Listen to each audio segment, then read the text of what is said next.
join the University of the Airwaves, the free space on commercial radio that is the mother of all talk shows. Will be coming to you, Mr. Trumpet, Mr. Dainty Hands, later, I suspect, in the course of the next 3 hours, in which I need your calls if this show is going to live up to expectation. You can tweet for free, of course, as Edward, my New Zealand maestro, reminds me.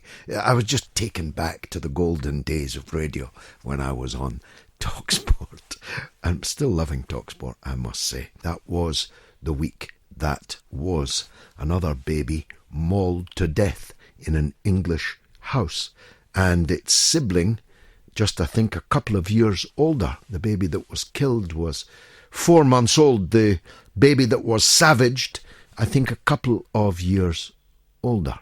How many more before we get to grips with this issue of deadly, dangerous dogs? How many more children are going to be savaged and even killed before we do something serious about it?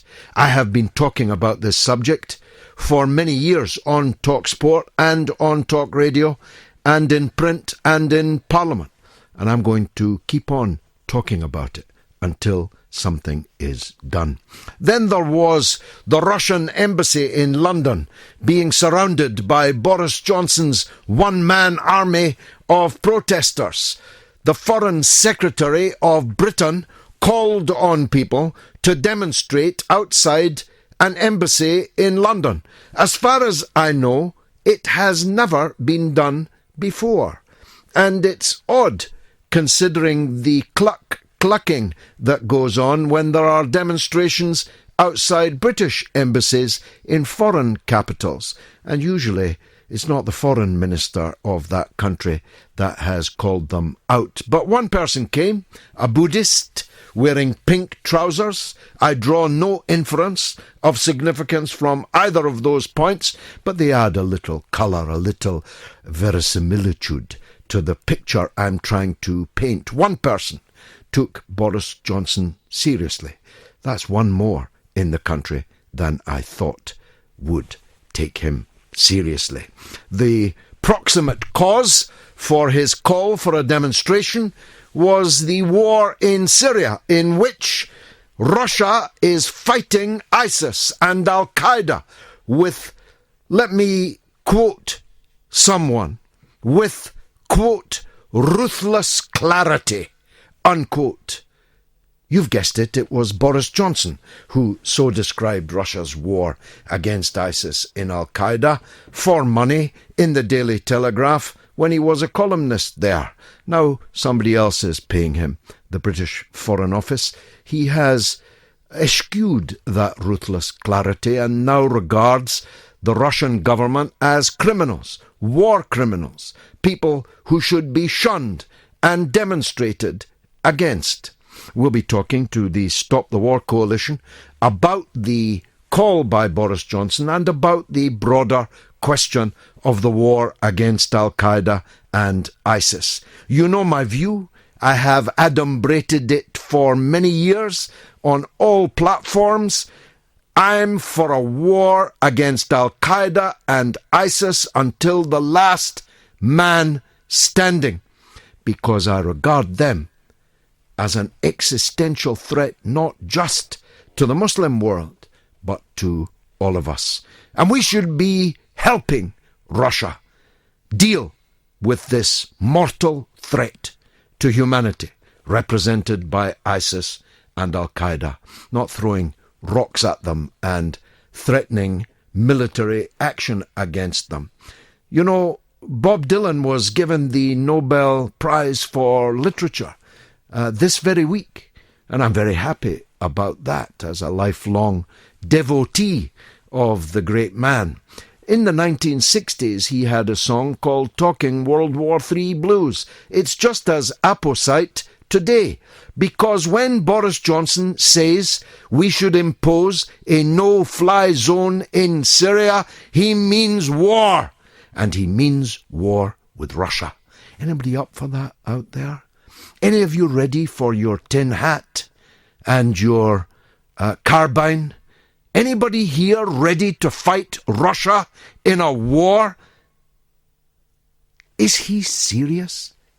Truthfully, he is. But you better get serious, or you'll be sleepwalking into that war. And then there was Brexit. Well, as you know, I was a campaigner for Brexit, not for the same reasons as Boris Johnson or Michael Gove or Nigel Farage, for my own reasons. I marched under the colours of Tony Benn and Bob Crow, the late and great leaders of the British left. And of course, I have a point of view about what kind of Brexit, and it won't be the kind of Brexit that's likely to come out from the Theresa May cabinet. But an absolutely brand new political situation has now opened. Theresa May painted herself into a corner in Birmingham at the Conservative Party conference. There is only total Brexit so far as the government are concerned. This leaves open a gigantic piece of political territory, which Jeremy Corbyn, if he's thinking straight, will now seize. He will seize it and offer something different to Theresa May, and he's got at least 16 million, maybe 20 million potential Labour voters. So the dichotomy between Theresa May and Jeremy Corbyn has just broken into the open in a way which is enormously advantageous to the Labour leader. And then there's the SNP. I'd love to tell you that I was going to be debating the SNP's call for a new referendum, not quite a generation after the last one, as we were promised. But the SNP, despite all the efforts of my friends Edward and Elena, all day, trying to find somebody from the SNP to come on the show and debate this with me, but guess what? They were feart. F-E-A-R-T. It's a Scottish word, but I think you probably know what it means wherever you are on this island. Personally, I'm not afraid of another referendum at all. I believe that my side, which stands for unity and not breaking up this small island of English-speaking people with so much in common, good and bad, so much history between us, good and bad, that it would be a very foolish move to break us up. And I would like to have debated that with anybody from the SNP, from Jock McTavish to Nicola Sturgeon herself, but none of them are, quote, available, unquote. So instead I'll be talking to Neil Findlay, a member of the Scottish Parliament for the Labour Party, a rising star, an up-and-coming man, a potential leading figure in Scottish politics in this referendum period that I presume we have now entered. They got mixed up between Nicola and a silverback gorilla earlier on the BBC. I think she's just chicken. It's George Galloway. It's Talk Radio. It's the mother of all talk shows. How many seas must the white dove sail before she sleeps in the sand? How many times must the cannonballs fly before they're forever banned? Bob Dylan, Nobel laureate, well deserved, the greatest writer in the English language since William Shakespeare. That's my point of view. The best song, very hard to choose. The best album, very easy. Blood on the Tracks is the best album ever made anywhere by anybody. It is a masterpiece. But for the track Meet Me in the Morning, it would be the perfect album. There you go, that's my stand. Let me know where you stand on the awarding of the Nobel Literature Prize to Bobby Dylan, and what you think are the best albums, best tracks, and we'll see if we can give you a blast or two. Young Elena, who did some searching around for music for me in the immediate hours before the show, has never heard of Bob Dylan. But I've introduced her now to this cornucopia of genius, and I expect that she'll be spreading the genius of Bob Dylan to the peoples of all the Russias over these next years. Now, you wait decades for a referendum, and then 3 come along at once. The Scottish people are about to face their 3rd referendum in as many years. Here's why. On the morning after the referendum, I said I would protect Scotland's ability to make that choice. In our programme for government, I committed to publishing a draft referendum bill. I am determined that Scotland will have the ability to reconsider the question of independence and to do so before the UK leaves the EU if that is necessary to protect our country's interests. So I can confirm today that the independence referendum bill will be published for consultation next week. Well, they cheered how they cheered, and they think it's all over. But I believe it isn't. Now, just before I introduce my first guest, let me lay out my own position. I'm not against a referendum. I think the Scottish people have a right to have a referendum any time that they choose. The expression of the Scottish people's will is best represented by the Scottish Parliament. That's the nearest thing we've got to the perfect reflection of where Scotland stands. So I believe it's futile and counterproductive to oppose Nicola Sturgeon's call for yet another referendum. If people think that she's going too often to the well, that will be reflected in the campaign and reflected in the outcome of that referendum.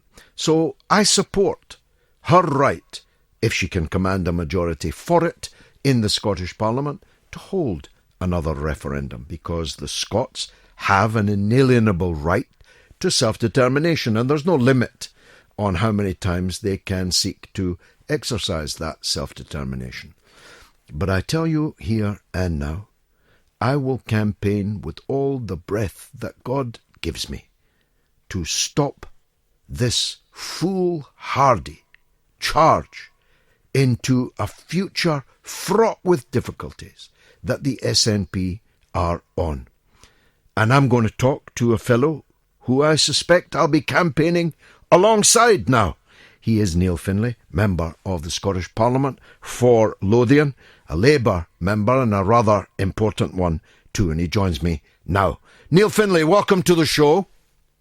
Thank you, George. Now, were you shocked at Nicola Sturgeon's declaration? I was far from shocked, George. Far from shocked. Nicola Sturgeon's got to keep on side her team, her members, and these are people who are, many of them, baying for another referendum, and she has to keep them on side, and she does that by saying that she will consult on a referendum bill. That does not mean we're having another referendum. That means she will consult on a bill and nothing more, because I think this is about keeping the troops happy. Is that what do you think it is? Just a bone that's thrown to them every now and again, or is it going ineluctably to lead to another referendum, perhaps in 2017?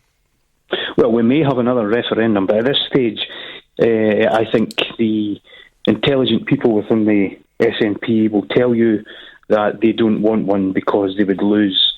But this is very much about keeping the troops on side. We have important elections to local councils next year, and they have to keep the activists happy in the run-up to those elections to get them working on behalf of their party. Many of them, I understand, in various areas of the country are not an active membership. In other areas, they are very active. But they need something to stimulate that activity and keep the momentum going, and this is it. So let's assume there's a referendum, the case for which she made at the conference, which is the imminent, if it is imminent, it's not yet triggered even, never mind actually happening, British withdrawal from the EU. Therefore, her position is that that Scotland should leave one union, the United Kingdom Union, and seek to join another union, the European Union, the basic term of which is that you must adopt the euro. So she's going to go into a referendum promising to leave Britain, join Europe, and adopt the euro at a time when oil prices are below $50 and unlikely to rise very much above it, if at all. What do you think her chances would be of success?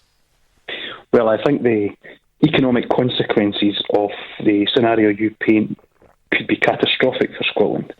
I remember speaking with you not a few hundred yards from my house where I am at the moment during the referendum, and you said that in your lifetime oil had been as low as $7 a barrel. Well, oil revenues for Scotland have fallen by 96%.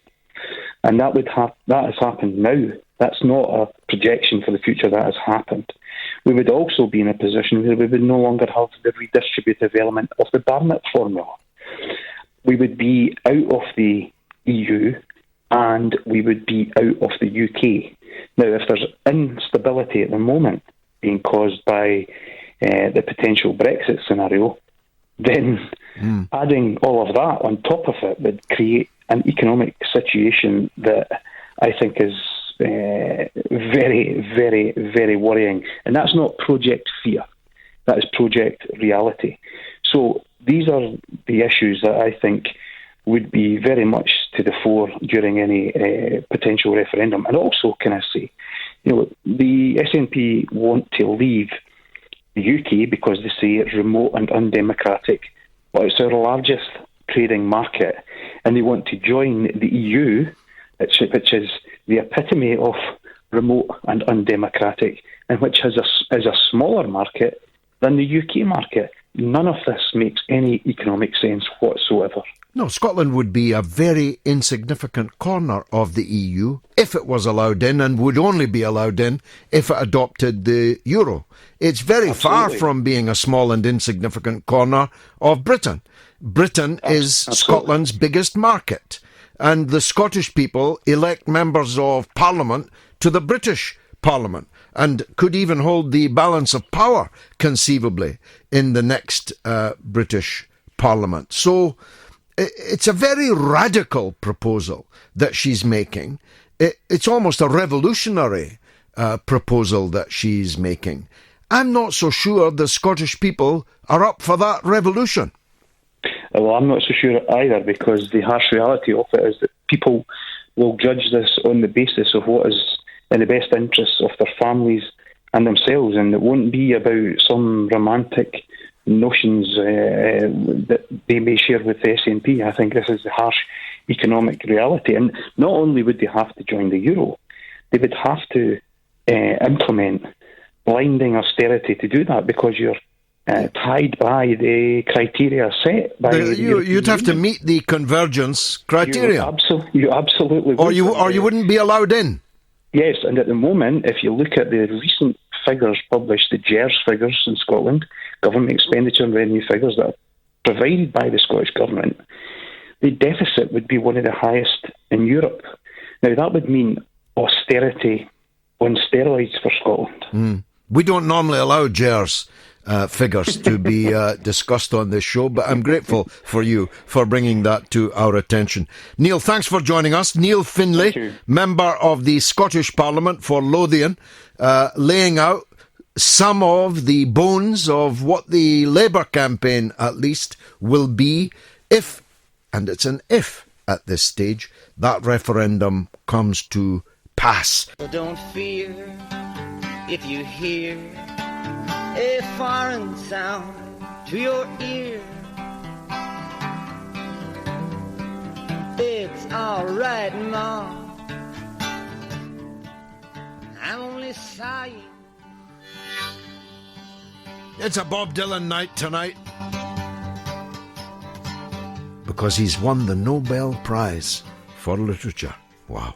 Now, I started out my monologue, as they call it, on the schedule here by talking about dangerous dogs. And sure as Pavlov might have predicted, Thomas Davison tweets, "It's not the dogs, it's the owners." Well, of course, Thomas, I know that, but if the dogs weren't there, the baby would still be alive. So that's a cop-out, I'm afraid.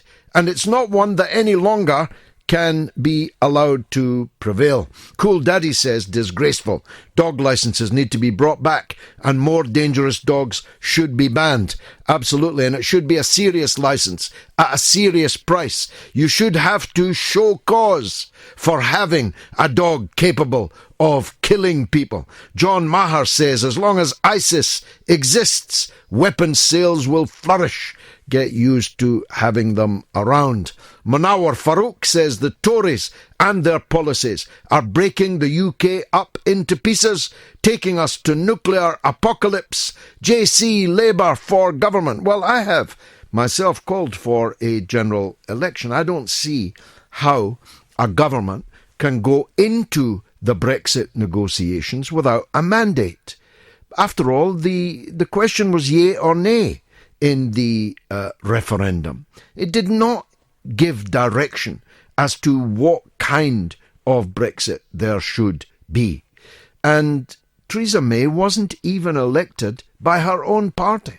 She was elected by a tiny number of people who voted in the early rounds before everybody else pulled out. She has no mandate from her own party, from the country, and on this, the greatest of all issues. It's the mother of all issues. So I think there should be a general election. Mrs. May has already laid out her stall. It's hard Brexit, total Brexit, apocalyptic Brexit.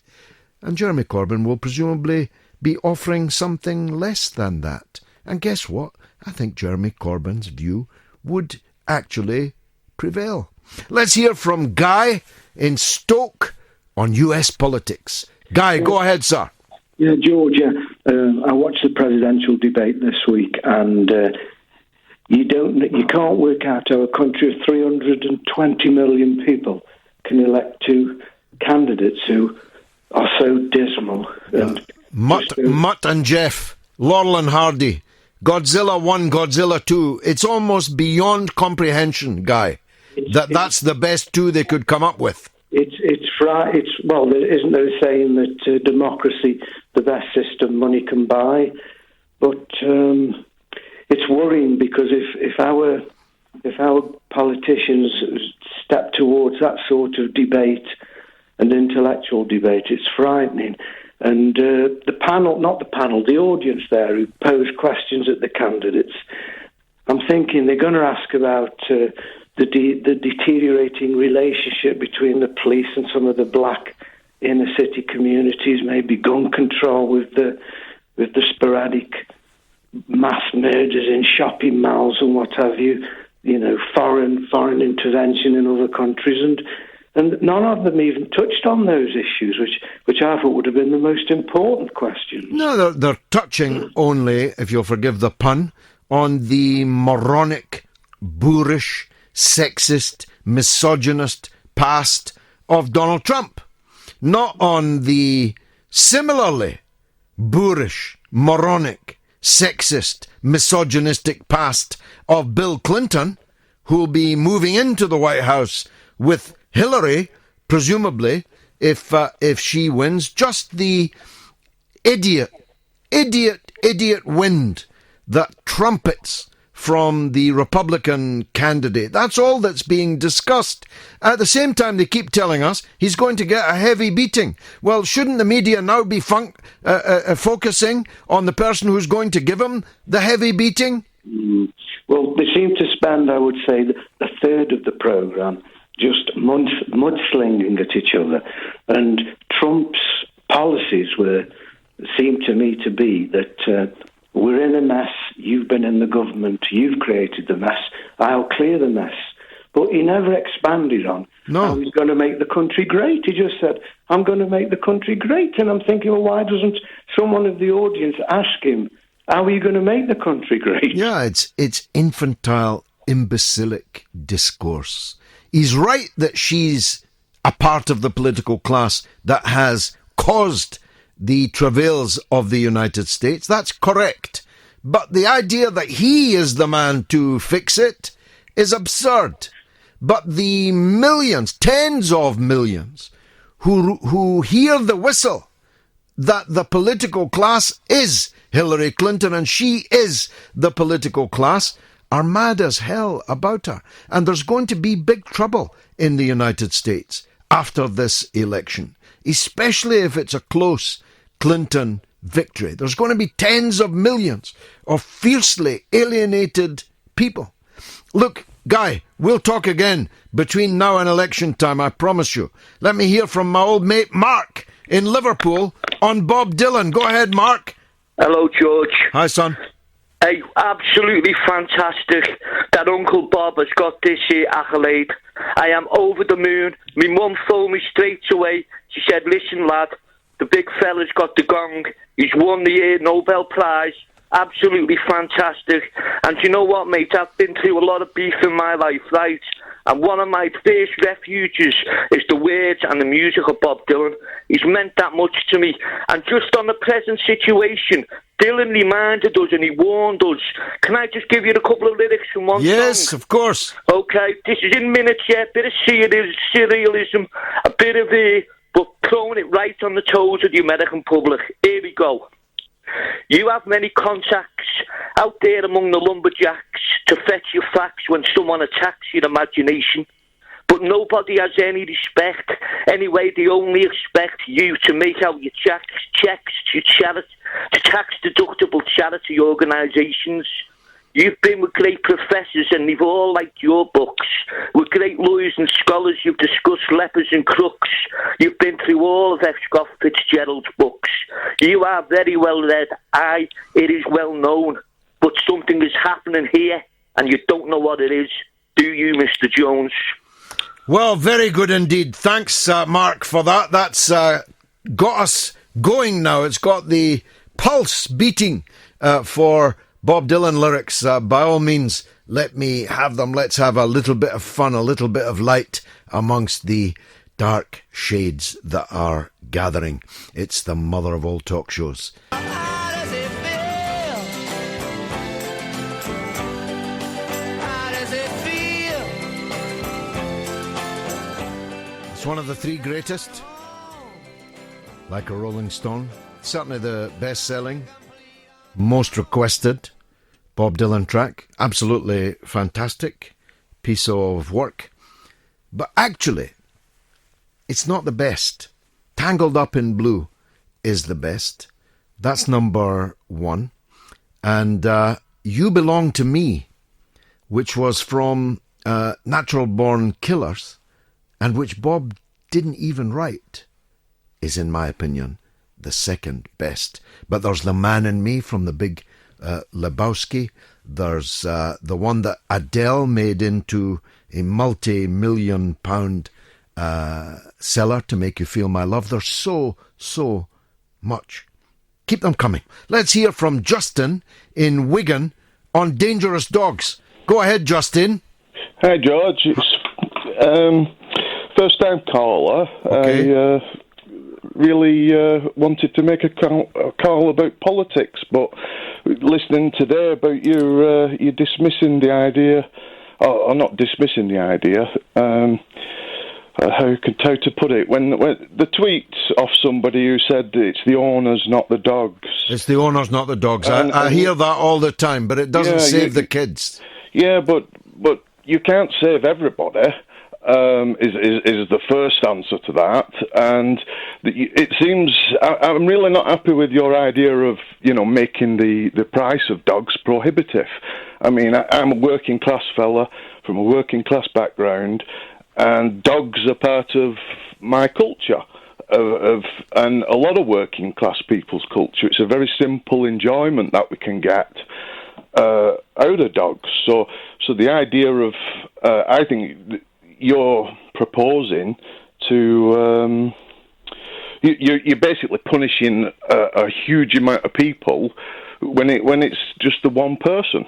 Well, it isn't just the one person. There was 7,300 attacks on people by dogs in Britain in the last 12 months. Yes, but you're saying this one instance where somebody died. But it's not one. I say hold the people accountable is it seems the fair thing to do. Well, okay, but the people we can't put down. The dog we did put down. And it's not one person or one dog. It's an almost, well, you can do the maths. 7,300. How many is that a day? Maybe my clever friends behind the glass can work that out. How many attacks per day on humans by dogs in Britain are there? It's an unacceptable... And if the bigger the dog, the more powerful the dog, the more potentially fatal, or if not fatal, then a tremendously damaging attack can be. What kind of dog have you got?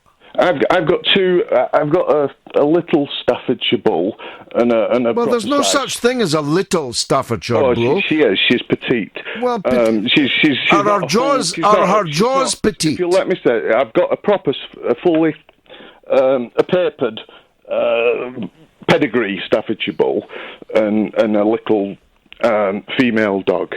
She's and she's. Why do you? And are they both Staffordshire Bulls? She's got staff in her. She's not a pure breed, you see. But let me just. Why do you need? If you're a working class guy, are you living in a small house? Yes. Why are you living in a small house with two Staffordshire Bulls? Well, just let me ask you a question, right? Yeah. Or make a point. Yeah. The figure you quoted. That's just grabbing a headline with that 7,002 figures. You need a breakdown of the kinds of dogs. If that's all the incidents of, a little Chihuahua nip and everything included in that figure, is that the figure? You've got to get the risk analysis right. Well, of course we do. That's why we need a new If you start review. Quoting big figures which distort the truth, but it's the figure you don't like. You don't like by not properly assessing the risk. Justin, you don't like the figure because it's a deeply alarming one. But it is the figure. And by the way, it's going up every year. And no. Being attacked by a Chihuahua is one thing. It's not being attacked by a Staffordshire Bull is another. Can you tell me, is that serious bites or is that every incident? I cannot tell you, and I'm not making the law. To the table, the issue of the size of the dog, and I would say that 7,200 figure would be a great open bucket to a whole nothing to do with the size. Well, I don't know, and neither do you, and therefore we need a serious review on how big a problem. But I'll tell you something: a child of 4 months old was just savaged to death by a dog, and its 2-year-old sibling was almost savaged to death, and the mother was seriously injured trying to stop this dog from killing her children. When will people like you actually confront the facts? I want to confront the facts. Listen, there's many years ago, some child got run over by a lorry near me, and it got dragged along underneath the wheel. Do we stop? It's a horrible and traumatic thing. But quoting huge figures when you know nothing about the figure, I know one thing about the figure. I know one thing. I know when you know nothing about the thing. Justin, every time there was a young girl killed just up the way a few years ago from us by 2 savage dogs, and when you get the details, they're locked in, they're never fed, and they basically know they're a dangerous dog. Now, it's the people who need to go to jail for it. Well, I agree with that. I'm not disagreeing with that. But if the dogs... idea of putting a price on it when it's No, you should have to show cause. You see, I'd like taxation on the poor.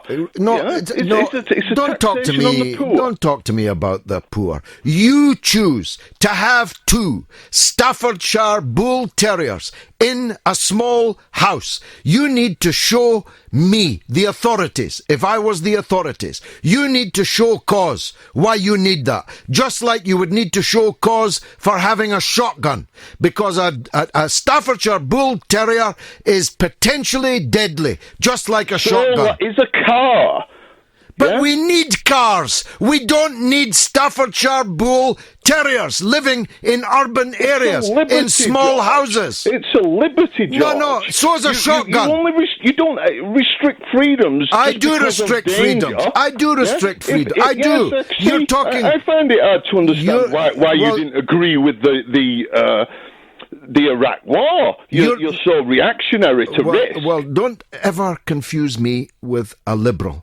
I don't believe in freedoms that endanger other people's lives and well-being. That's where I draw the line at your freedom. You think you're free to have 2 Staffordshire Bull Terriers. I think my children have a bigger right to be free from the danger of your 2 Staffordshire Bull Terriers. That's the difference between... Mine 2 Staffordshires are no danger to people. Well, you say that. No doubt the owner of the dog that killed the child today, this day. You don't know anything about that, though, George, do you? There's no reporting. There's just the headline fear-mongering. Here's what I know. I know from talking about this issue for the last 30 years that people with dangerous dogs always say, it'll no touch your son. It won't touch you. It's a good dog. It's friendly. That's what they always say. But children continue to be attacked and maimed by it. Now, by the grace of God, I have many small children. And I'll tell you this, I reject your freedom, your liberty to put their lives and limbs in jeopardy. I've had enough of you, Justin, in Wigan, the libertarian. Let me hear, if I've got time, from Steve in Nuneaton on a quite different subject. Go ahead, Steve. Yes, yeah. How are you, George?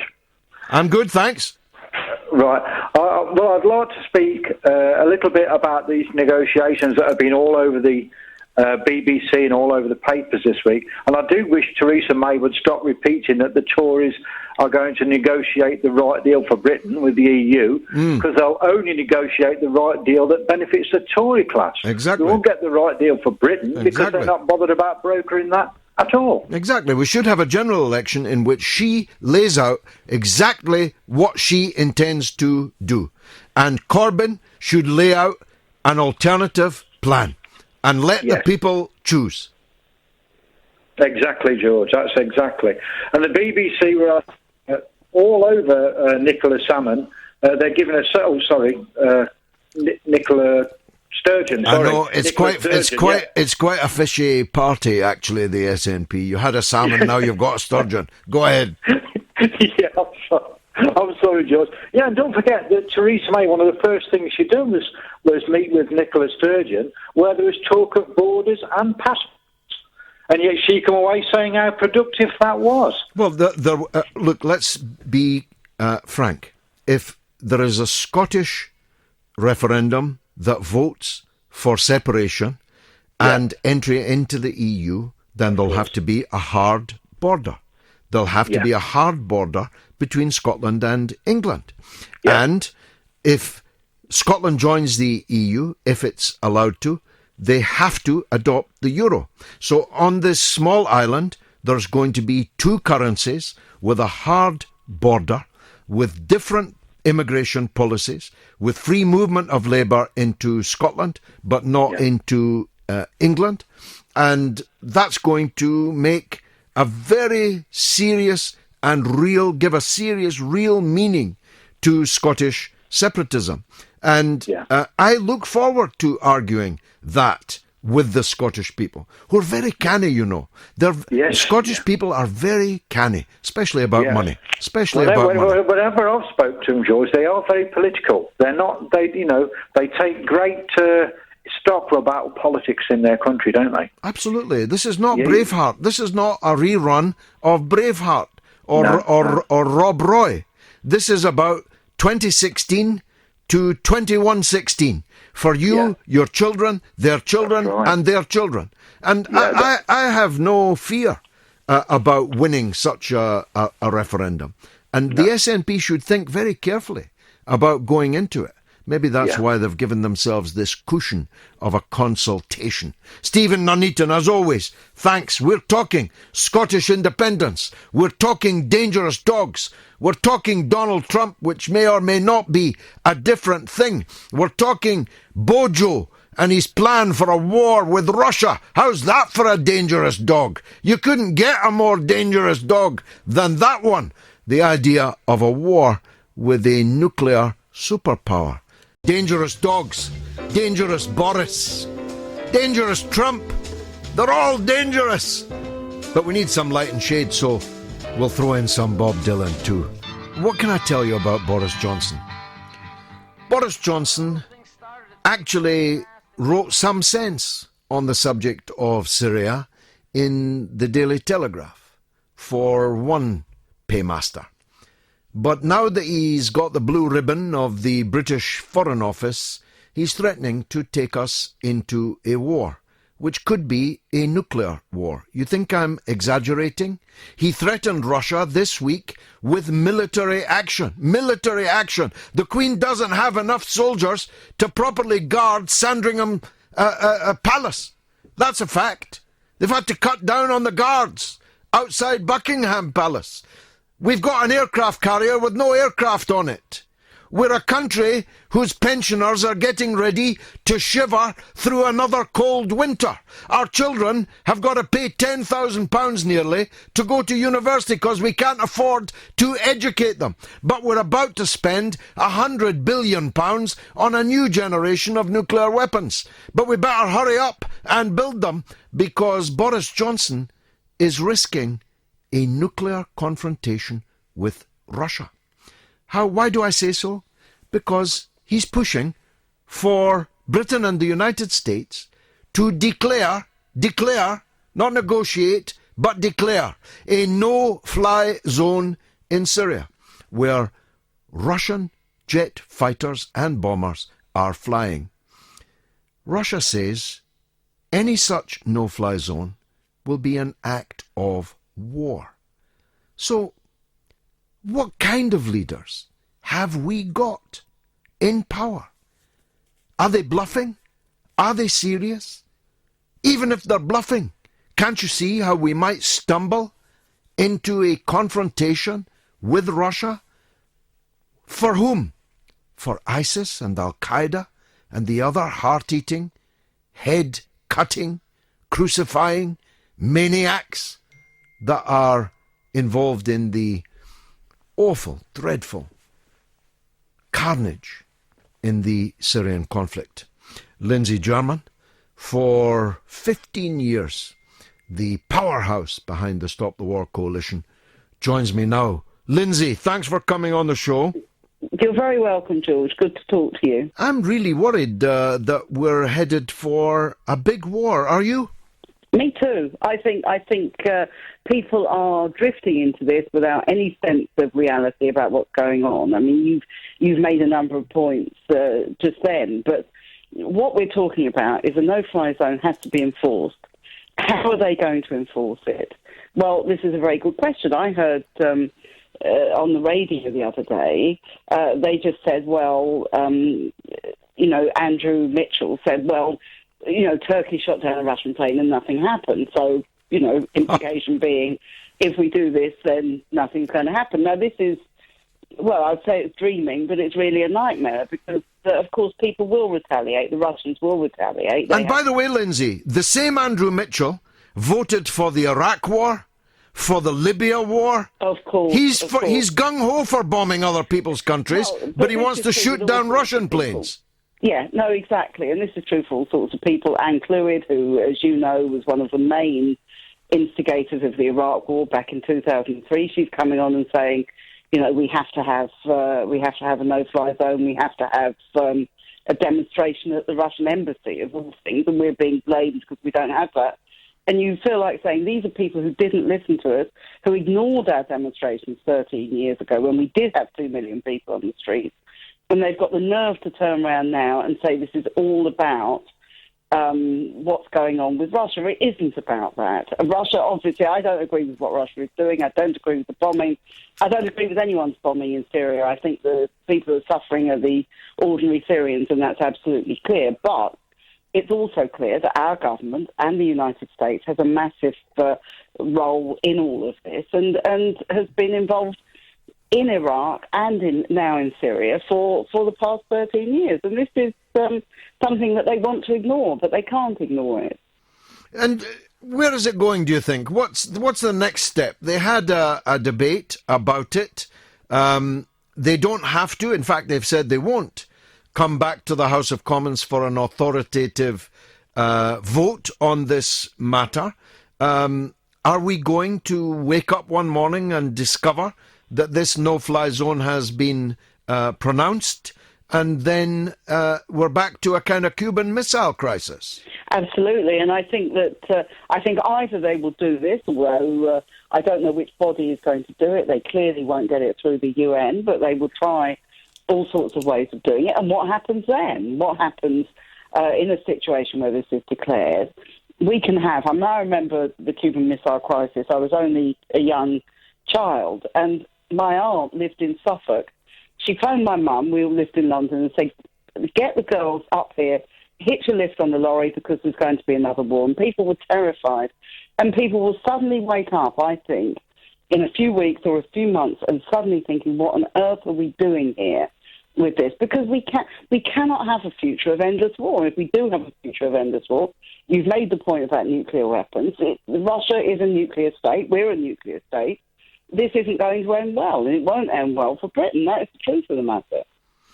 And this is a government that has told us that we must experience savage cuts in our public services, mass unemployment and frozen wages of our public servants, vast sums of money for our children to be educated. But we've got money for a military confrontation with Russia in Syria. It's bonkers. It's completely bonkers, and I think if anybody sat down rationally and said, look, do we need more schools? Do we need more nurses and doctors in our hospitals? Do we need more houses, which in my opinion is the biggest crisis Britain is facing today, much bigger than anything else, that we cannot provide decent, cheap housing for people? Do we need all these things? Anybody thinking about this and voting for their priorities would not vote for a priority of going to war with Russia or going to war over Syria. It doesn't make any sense at all, but it's a direction that our government, and unfortunately some of the right-wing Labour MPs, are also going in. And I think this debate this week, why did they have the debate this week? They wouldn't have a debate on Brexit, but they say we have to have a debate on the left. Now, who decides this?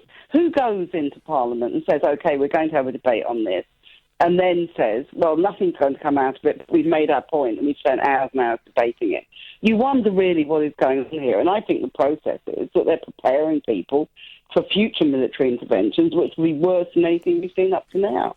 Now, Boris called a demonstration outside the Russian embassy. I had visions of the Bullingdon Club in their dinner jackets and clutching their cocktails, gathering at least for 15 minutes outside the Russian embassy. But only one person came. It was a one-man Boris army. Are you expecting anyone to demonstrate outside the Russian embassy? I'm sure there will be some demonstrations, but they'll be small. And one reason they'll be small, in my opinion, people are obviously entitled to demonstrate where they want, and I think everybody looking at what Russia is doing don't agree with it.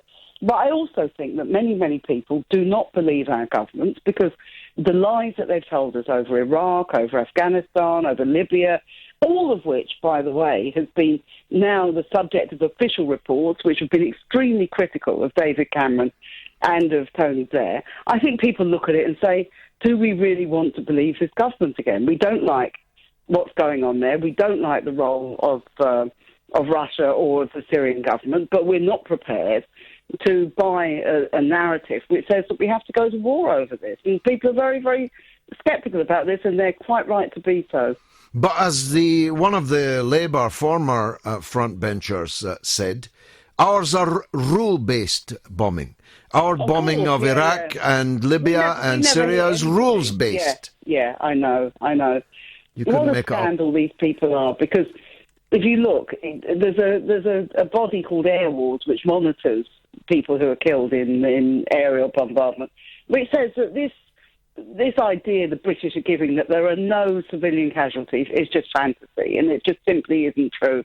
And they say that, of course, the only way they can judge, because they're not on the ground, they don't know what's happening on the ground, they don't know who they're killing. So they just assert that they're not killing any civilians. They are, of course, killing civilians. And even if they were only killing the people, like some of the people in ISIS and some of the people in al-Nusra and these sorts of people, the truth of the matter is all the studies have shown, and the Americans did their own study of this a few years ago, which said that as soon as you do bomb in this kind of way, it increases terrorism. It doesn't defeat terrorism, because there's always somebody else who will take those people's place. And until we find a political solution, we are in trouble in Syria and in Iraq. Lindsay German, convener of the Stop the War Coalition, thanks for joining us. We're talking about the danger of a military confrontation. Is a very mild way of putting it. War between Britain and Russia could be on the agenda. You really couldn't make that up. Now, Ray from London sends me a text. George, I thought Trump was mad, but Boris and the crazy Tories talking about a no-fly zone in Syria is 1963 all over again. He means the Cuban Missile Crisis. Luke Madison says, spot on about blood on the tracks. I would love to go back to the moment I first heard it at 15. You and me both, Luke, and for lots of reasons. Jim says, and the warmonger Clinton, if she gets in, that's true. Yeah, 'tis then, says, I agree, but apparently Eminem songs have a bigger vocabulary. Oh, really? Well, Adrian says, he says, let's face it, who'd want to be governed by Westminster as it currently stands? Well, Westminster is a sink of corruption, incompetence, mendacity, sloth. That's true. But we can change Westminster. If we break up the country, we can't change it back again. And as I once said when someone said, who'd want a Scottish Parliament full of Glasgow councillors and Edinburgh lawyers? I said it could be worse. It could be full of Edinburgh councillors and Glasgow lawyers. Well, Adrian says, thanks very much for tweeting me. I'm talking about Scottish independence, talking about Syria and Russia and Boris Johnson's one-man army that threw a ring around the Russian embassy this week. I'm also talking about dangerous dogs, because today, and I'm just looking at it on the screen, a child was savaged to death. Its sibling suffered life-changing injuries. Their mother has been savagely mauled trying to save the two children. And I've still got people telling me that they have a liberal, libertarian right to have any dog they like, anywhere they like.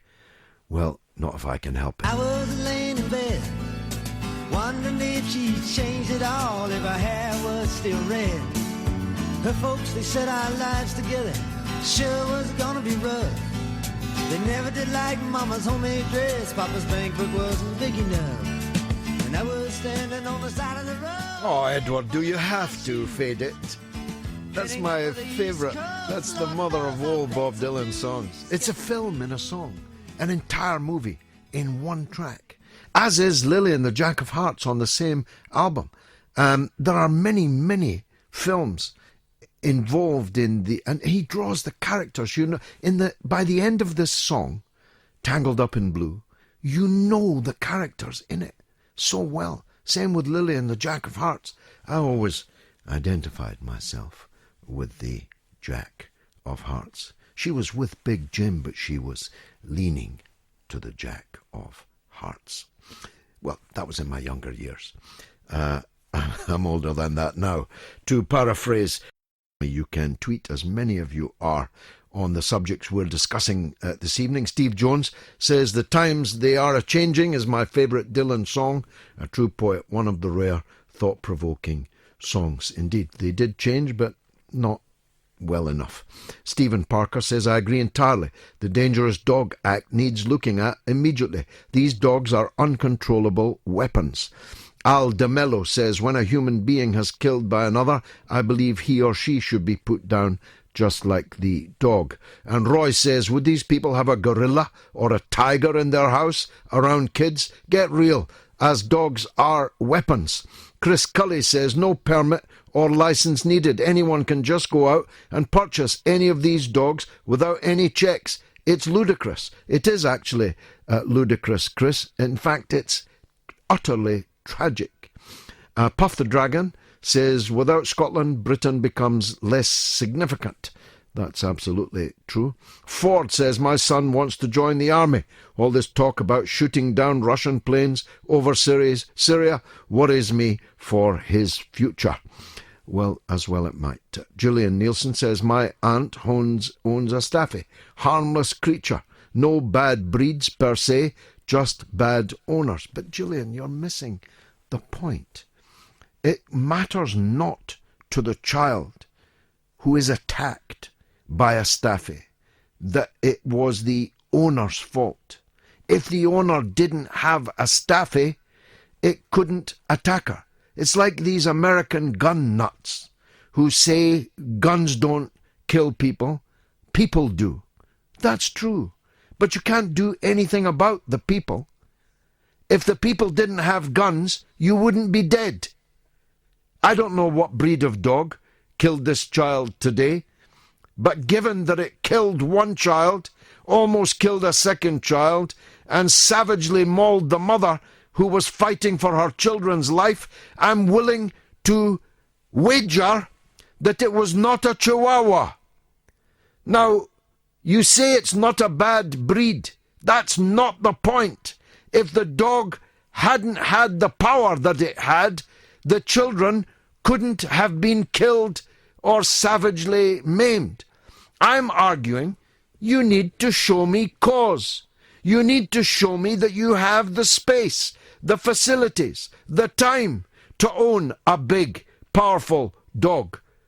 Just as I would require you to show me cause that you needed a shotgun. It's not rocket science. A shotgun is something potentially dangerous in the wrong hands. So is a powerful dog that can kill you or kill your child. I know that Scots Terriers and Chihuahuas can nip your ankles. Of course they can. But they can't really kill you. But these other big, powerful dogs can. So I'm saying you should show me cause. You should show me that you can and have the facilities to look after the kind of dog we're talking about here.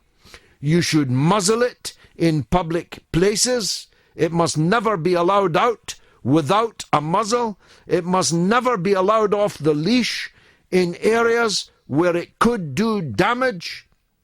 And you should pay a significant sum for a license. Chris Cully says, "I can't even go to a park these days with the kids taken over by dogs running around loose everywhere. I have the same problem." Shuby says, "Dogs should have the same licensing regime and checks as firearms. They should be chipped, licensed and monitored." I'm absolutely with you on that one. Nasir Ahmed says, "Support Russia and Assad, really? So Assad is better than ISIS? Both have killed innocent women and children." Listen, Nasir, there is nothing worse than ISIS and Al-Qaeda. Even if it was true that Assad was the worst dictator in the world, he's not coming over here to cut our heads off. He's not going to Paris, Belgium, Pakistan, Nigeria, Libya, Malaysia, Indonesia. Assad may be a tyrant, but he's a small tyrant, and his objectives are limited to practicing his tyranny in Syria. We have no right to decide who should be the ruler of Syria. And we've tried that. We've tried in Iraq.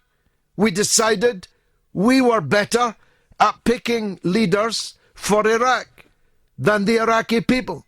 So we overthrew their leader. And what did we get as a result? We did this already in Libya. We decided that we were better at picking the leader of Libya than the Libyans. So we overthrew their leader and we killed him, as we killed the Iraqi leader before him. And look what was the result. You know, Einstein said, the definition of madness is to do the same thing over and over again and expect a different result. You won't get a different result. You'll get exactly the same result. You'll get chaos, extremism, fanaticism, spilling, cascading across the world. This is the facts of the matter. If ISIS and Al-Qaeda win in Syria, how's that going to work? What could possibly go wrong with the black flag of ISIS, Al-Qaeda raised over Damascus? A secular country with many different religions and ethnic groups living in that country, where women are free to go out, to dine with men, to sit in cafes with men, to be educated in schools and universities. That's what women do in Syria. If the black flag of ISIS, Al-Qaeda, is raised over Damascus, trust me, all of that, everything I've just said, will cease to exist. Even if you don't care about that. Let me remind you that Syria is a Mediterranean country, as is Libya. If you destroy the state in a Mediterranean country, what happens next?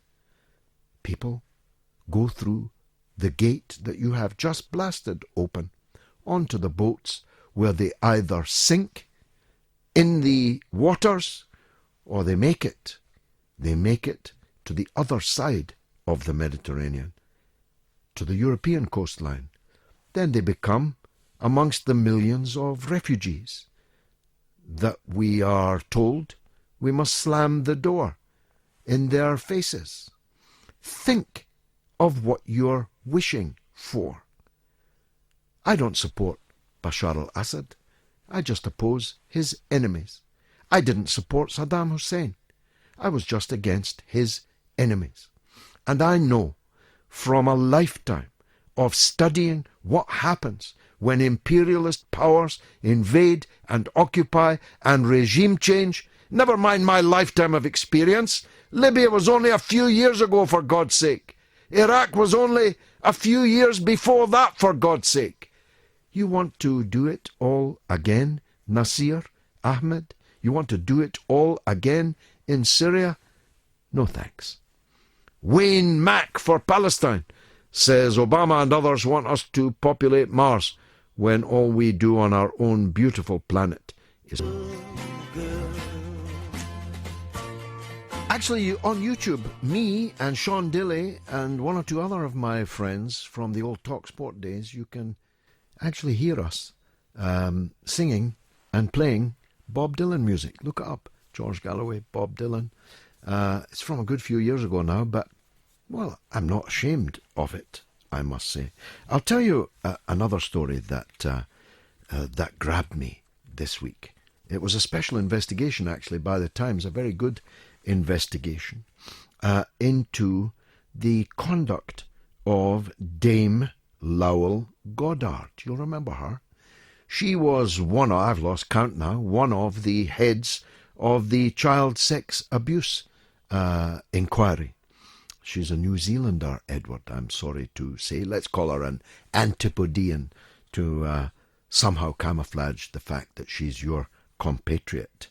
According to the Times allegation, and I should say they are only allegations and the dame denies them, but according to the Times investigation, she was frequently pulled up by her officials, including senior officials, for racially derogatory language. It is unbelievable that such a person, if true, was given such a position. And the new head, Alexis Jay, is going to be questioned in Parliament this coming week by, amongst others, the Labour MP Choko Omona, who has put himself forward, by the way, to be its new chairman. He's going to be raising the Times allegations with her. And when I read through the Times report, they are deeply, deeply disturbing. She said, according to the Times, that Britain had so many paedophiles because it has so many Asian men. She voiced shock at the size of the country's ethnic minority population. She complained of having to travel 50 miles from London to see a white face. She flew into rages and treated staff with contempt. She claimed not to be part of the establishment, but was overtly impressed by breeding, and judged people according to their social status, and nursed a deep reverence for the royal family.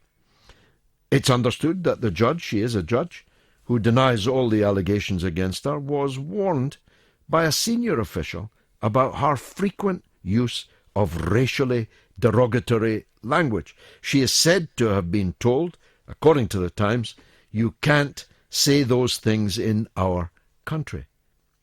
Well, I don't know if you can say them in New Zealand, can you, Edward?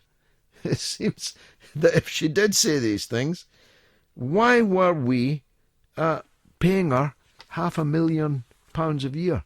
Why did we put her in charge of such an important investigation? It seems extraordinary to me. Let me know if you have a point of view on that. Here's Lizzie in Gloucestershire on Indie Ref 2. Go ahead, Lizzie. Hello, George. How are you? It's not Queen Elizabeth then. It's the Queen of Gloucestershire. Go ahead, Liz. I'm the Queen of Gloucestershire, yes. Hi, yes. George. How are you? By the grace of God, I'm good. The better for hearing from you. Thanks. I just wanted to say about the EU ref, the Indie ref. Yes.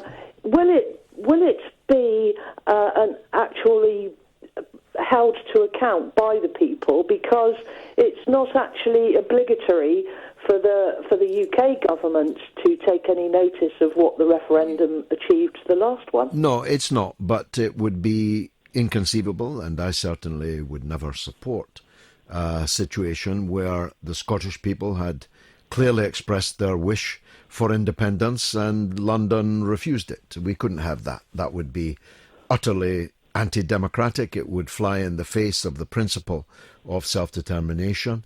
The Scottish people have a right to have a referendum, as many referendums as they like. If they have too many, no doubt that will count against them in the vote.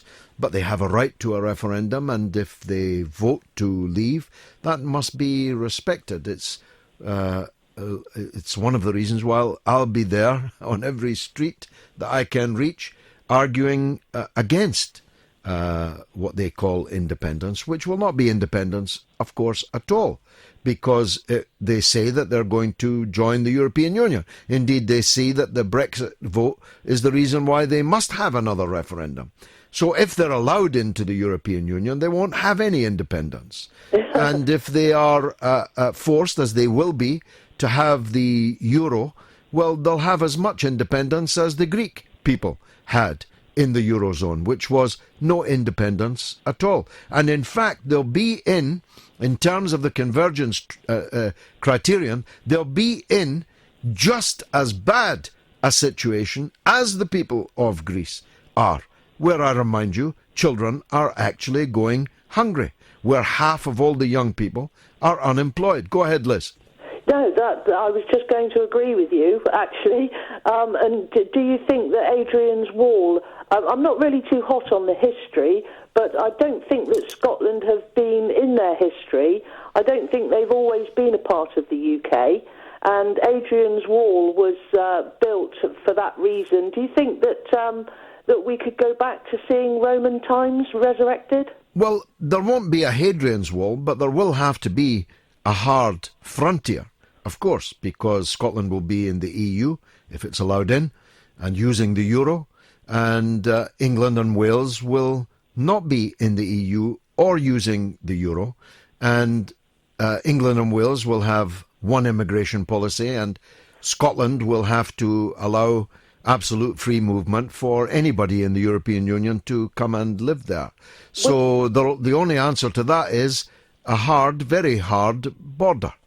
Would they actually want to have to join the euro? Would they be able to negotiate with their standing in the euro? No, they would have to use the euro because all new member states of the European Union have to adopt the euro. And if you think about it, if they didn't use the euro, what would they use? The pound? Yeah.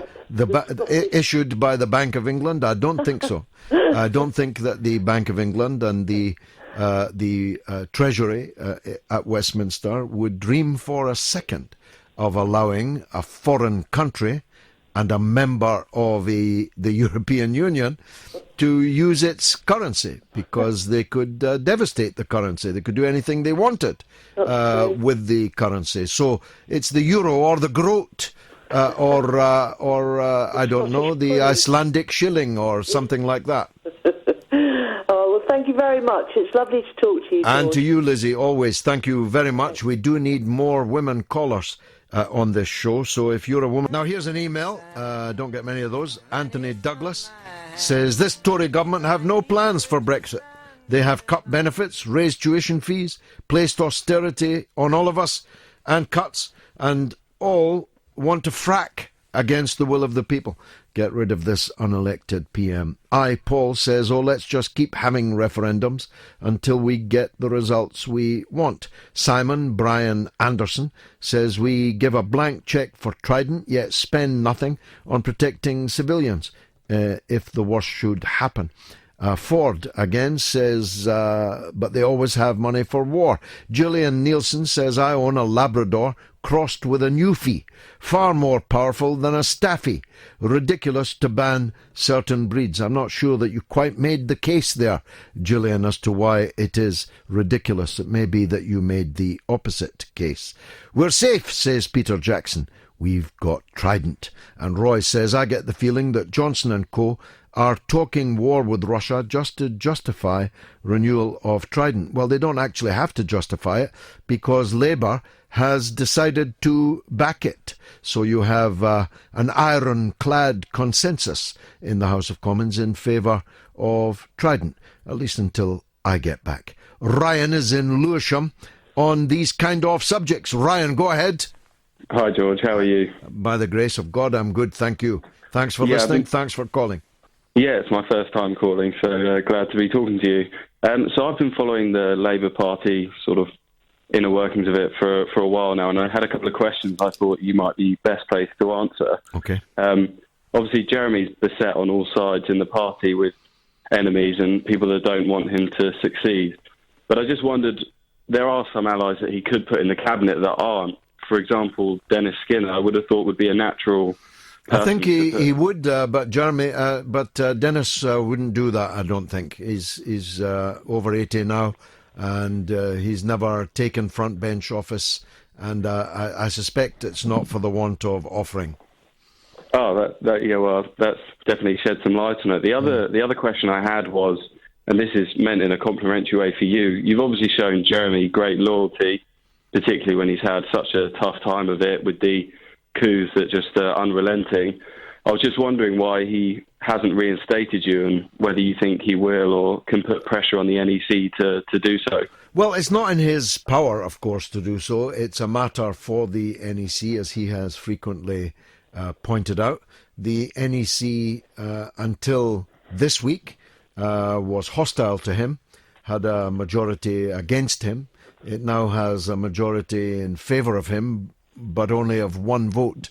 So I'm not sure that that's going anywhere. I continue to demand the rescinding of my expulsion. But if it doesn't happen, Ryan, I'll keep going. I'll stand in elections as an independent. I'm going to fight in Scotland on the subject that we've been talking about tonight, the Indie Ref 2. The Scottish Labour Party, which is autonomous, could readmit me to membership. It has the power to do so. Don't forget that when I was expelled, I was a member of the Scottish Labour Party. I was a Glasgow MP, and I hope that they will do so. But again, if they don't, from my point of view, it's their loss. I don't need the Scottish Labour Party. Frankly, they need all the help that they can get. So I'll be standing in elections in Scotland or elsewhere until I no longer have the breath to do so. It would be better to do it inside the Labour Party. I would prefer that, and I think it would be the right thing to do. But if they don't do it, what can I say? Yeah, well, I hope they take you up on your offer of assistance, because it's something they gravely need. Well, they certainly need it in Scotland, and only a fool could deny that. Yeah, the SNP have a bit of a monopoly up there, which isn't ideal for anyone. That's right. No, it's not ideal even for them. You know, one-party states are a very bad idea, and that's being proven in various ways. I'll not go into them for legal reasons, but that's being proven all the time. One-party states are a bad idea, whichever the party is. Yeah, the only other question I had, if I may, Sure. and it's been a bone of contention in the news, well, not so recently, but a few months back, was what were your thoughts on Jeremy Corbyn in relation to the referendum in the EU? Because obviously people were trying to undermine him by saying he didn't campaign hard enough, and I know some feel that he wasn't ever in favour of the EU. I don't know if you had any information or what your thoughts were on that. Well, historically, he was against the EU, and that makes the performance that he actually put in all the more commendable from one standpoint.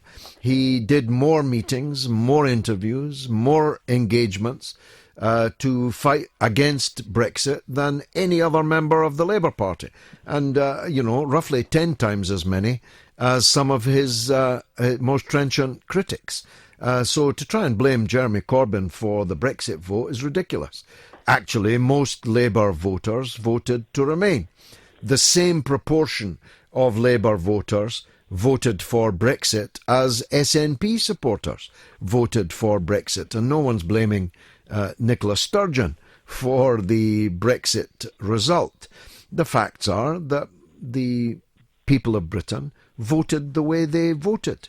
And in the constituencies of some of Corbyn's most vicious, I said trenchant, I really mean vicious critics, in some of their constituencies, 62, 65, in one of them 69% voted for Brexit. How is Jeremy Corbyn to blame for that? Yeah, I completely agree. It's completely unfair criticism.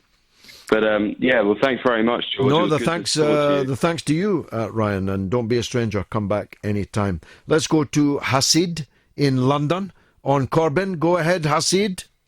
Hi, Hasib. Assalamu alaikum, George. Walaikum salam, Hasib. Sorry. Yeah, it's first time calling. I want to actually talk about the monetary system. Essentially, why don't we just, governments print money themselves rather than borrowing it at a rate of interest? I don't understand that. Why don't governments do something where we back our money with gold and silver? And secondly, just in terms of Jeremy Corbyn, how do you see his leadership, going on in the next few months? Well, I think he's over the worst. I hope. He's done very well on grammar schools. He's done very well now on Brexit. He's manoeuvred Theresa May into a very difficult corner that might well cost her power whenever the general election actually comes.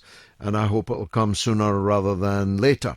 He's still got a lot of enemies in his ranks. We'll be talking after the break to a member of his shadow cabinet, Richard Bergen. He'll no doubt tell us how good things now are in the shadow cabinet. We'll hear from him. I'm sure we'll hear his version of the truth because he's an honest man. I have my own version, which might not be exactly the same as his. So I think that Corbyn's over the worst. I see local government by-elections coming in every Thursday night. I watch them very closely. They are almost all good. They show big increases of an average of about 10% in the Labour vote. They show big falls, again of an average of 10 to 15% in the Conservative vote. In some cases, 25% of the Conservative vote down. They show UKIP down, they show the Tories down, they show Labour up. The actual evidence on the ground, rather than in the commentariat, is all positive for Corbyn, and I'm not surprised about that. He's got some snakes in the ranks, some of whom were posing as friends, but turned out to be snakes. But by and large, I think that Corbyn is moving ahead, and you'll see that eventually in the general election. As to money, I agree with you. The money system is a smoke and mirrors system. The nearest we've got to a country that disregards it is China, which has the critical mass of population. This is what I want to say, George. Is Russia and China formed something called BRICS. Brazil, India, Russia, China, and who's the other one? BRICS is the future, but specifically on money. The Chinese government issues credit. For example, if the Chinese government decides to spend $1 billion on a new monorail or a new rapid transport system, it doesn't borrow the money in order to do it. Why should it? It issues credit notes worth $1 billion to the people who are going to build the railway. And that way it stays as a debt. Of course, it is a debt on the government's books, but it's a debt on which there is no interest paid. And it has spurred the Chinese economy to the tune of $1 billion plus. It's an accelerator. So you spend $1 billion through credit notes, and the amount of economic activity that you generate by spending that $1 billion will probably be $2 billion or more. So that's the way an economy should run. But of course, that would mean there was no profits, there was no finance capital, there was no interest, no usury, there was no banking cartels. And ultimately, it challenges the very basis of capitalism itself, which is that things are only worth doing if you can make money out of them. And this is the problem, George. As a Muslim, the Quran advocates dinar and dirham, gold and silver as money. Yet, if we look at our friends in Saudi Arabia who sell their oil for US dollars, or if we look at Pakistan, who is a member of the IMF, I think, which I'm pretty sure doesn't allow gold as money, if I'm correct. So, I mean, I think you needn't be too literalist, Hasib, about this. The Chinese issuing of credit notes is just the same as using gold and silver. It's using something real, and the Chinese state is real. Its economic power is real. And it's not a piece of paper, it's not a fiat currency, and it's not something on which you're paying interest. So do you think Jeremy Corbyn, I mean, if he was to advocate something like that, I think it would be something really radical. It would be too radical. He won't advocate something like that. But it's something you and I can largely agree on. Hasib, thanks for the call. I've got to do some SMS and tweets before the break. Chris in Bath says, worth remembering that many dogs have also been a great servant for us. When you think of military, police dogs and guide dogs, we need them. Of course, you've got to show cause. That's a cause. I'm a blind man. I need a dog, a guide dog. That's a good cause. No blind dog ever savaged and killed a baby. Licenses are the way forward for the benefit also of the dog itself, says Chris. Taxi to the races says, calm down, George. How many staffs in the UK versus how many attacks? I'll never calm down on this subject, sorry. I care about children too much. Simon James says, that's just ignorant. A gun is an inanimate object, whereas a dog is a living being, subject to conditioning. I'm not sure what that dichotomy actually means. Football Lifestyle says, Dr. Assad is not a tyrant, but a patriotic secular leader that failed to bend over for NATO and Takfiri, Qatar and Saudi. Well, that's your point of view. It's one that many people share. But my point was, if you play it back, even if he was the worst tyrant in the world, he's a tyrant, therefore, only in Syria, not one who wishes to create tyranny in every other country in the world. Chris, again, says, if Labour are to get in power, it doesn't help when a Labour MP on Question Time last night patronised 17 million people who voted to leave the EU, many of them traditional Labour supporters. And Hassan Diwan says the French Revolution has many parallels with the Arab Spring. No, I think the Arab Spring is better compared to the year of revolutions, 1848. Now, you'll not hear that much on national radio at this time of night. You won't hear a discussion of the year of revolutions, 1848, and its importance and particularity in comparison with the Arab Spring.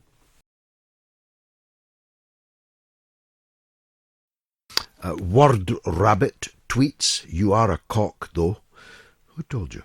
Jimmy Darcy says, simple logic, Mr. G. If we have money to drop a single bomb anywhere globally, then we have pounds for pensioners.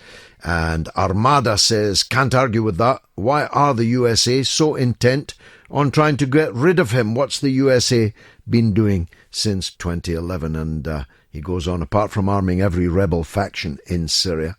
Asante Kotoko says, true, I'll take Assad over ISIS any day. James Loosley says, so should we put down all dogs? All dogs can bite and all guns can kill.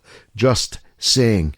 And we'll just say it to the parents of Archie Darby and his 22-month-old brother, and the mother that's bleeding now, having tried to save them, being mauled to death.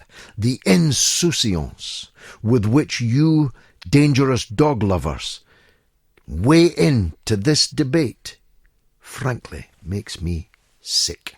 But first, let's deal with another issue. The issue of Jeremy Corbyn, his shadow cabinet, the future of the Labour Party, the future of the damned and the purged and the expelled. We've managed to get not just a member of Jeremy Corbyn's shadow cabinet, but a very important one, a man who fought the last 12 months like a tiger, and I hope that his efforts have not gone unmentioned or uncommended from his leader. He's Richard Burgon. He's a Member of Parliament for Leeds East, very famous constituency, once held by the great and late Dennis Healy, and I'm glad to say he joins us now. Richard, thanks for coming on the show. No problem. Good evening, George. How are you? I'm great, thanks. Let me ask you, has everything gone quiet now in the Labour Party? Are people accepting Jeremy Corbyn's leadership, people coming back now to the front bench and, frankly, applauding the great success he had in the House of Commons this week over Brexit? Well, it's been a very successful first week back in Parliament, and around 60 appointments have been made to Labour's front bench, including over 30 people had actually resigned previously in the weeks and days after the EU referendum results. So I think things are going well. I think more and more people are realising that the members have common sense to re-elect Jeremy Corbyn, over 200,000 members voting for Jeremy Corbyn, and I think we're in a good position to go forward together. They must see the impact that can be made when there is unity, and I cited earlier the grammar schools debate and now the Brexit debate. Both of those have put the Tories on the back foot, and Corbyn has now actually opened up an issue on Brexit which could win him the election, because Theresa May has committed herself now to the hardest, most apocalyptic version of Brexit, and there's the best part of 20 million people not up for that, and Labour only needs 10 million of them to form a government. Well, that's right. Labour, as should be the case, respects the will of the British people. There should be no attempt to wriggle out of the decision the British people made that the UK leaves the European Union, but there does need to be something other than a blank cheque to allow the Conservative government, elected by only 24% of the British people, to sign away our rights left, right and centre. We want to ensure that Britain post-Brexit is a Labour Britain post-Brexit, not one where our employment rights are trashed, where employment protections are trashed, and where exploitation is allowed to take place by unscrupulous bosses. And human rights, of course, and that's your bag. You're the shadow justice secretary. If the Tories have their way, the leaving of the European Union would also be leaving human rights behind. That's right. The Conservatives have been trumpeting the scrapping of the Human Rights Act for some time. They haven't yet dared to get round to it. But what we've got to ensure when we're talking about human rights is that we don't allow the right-wing tabloids to dictate to us our conception of what human rights are. Human rights protect every single person in this country. So when the government attempts to scrap the Human Rights Act, is actually attempting to scrap the rights of every single listener to this show.